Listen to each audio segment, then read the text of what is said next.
Good afternoon guys.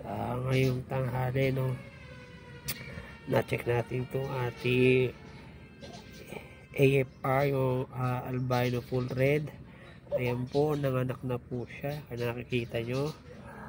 Ang gagawin natin ay ililipat na muna natin ang nanay at ang tatay para po hindi na makain yung mga baby guppies natin, kasi itong mga albino raw po kumakain ng mga fry nila. So baka mabawasan pa, atin naman munang aalisin si mami at saka si daddy.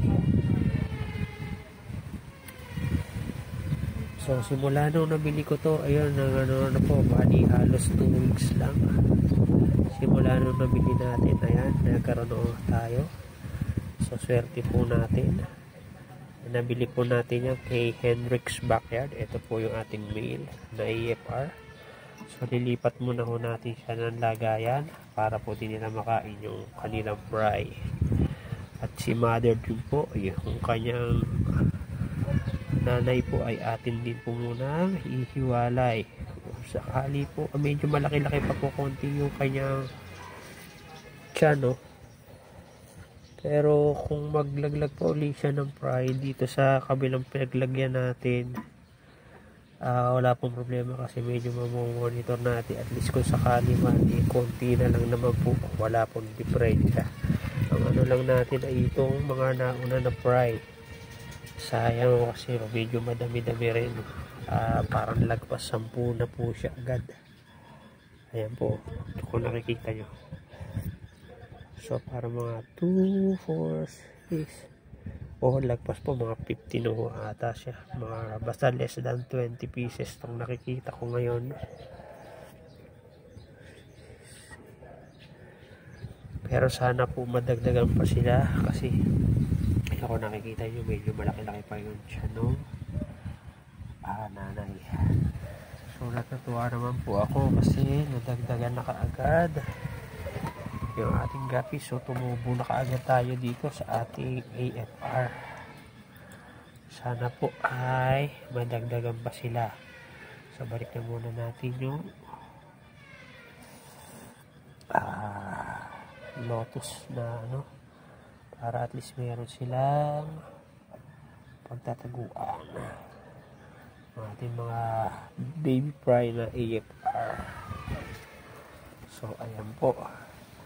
So dito medyo meron na rin tayo na sa yung HB natin, HB blue. Meron na rin tayo na dyan, na pinaging tubo na 2 piraso. So yun na lang 3 ang wala pa tayo na sana magkaroon na rin. So try natin i-check din. So ito po, i-check natin.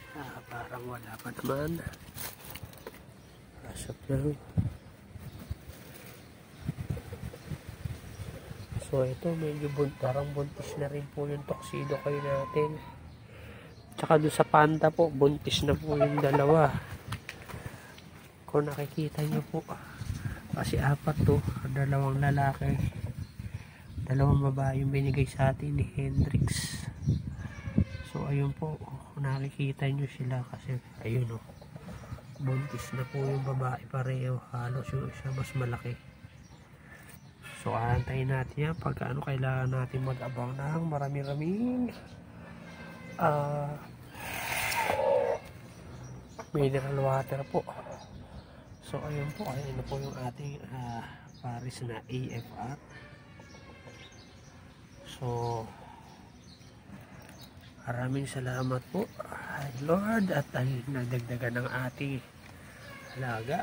So pagka update ko po ulit kayo sa kaganapan ng ating mga guppies na pinaparami. Maraming salamat po. Thank you for watching. God bless.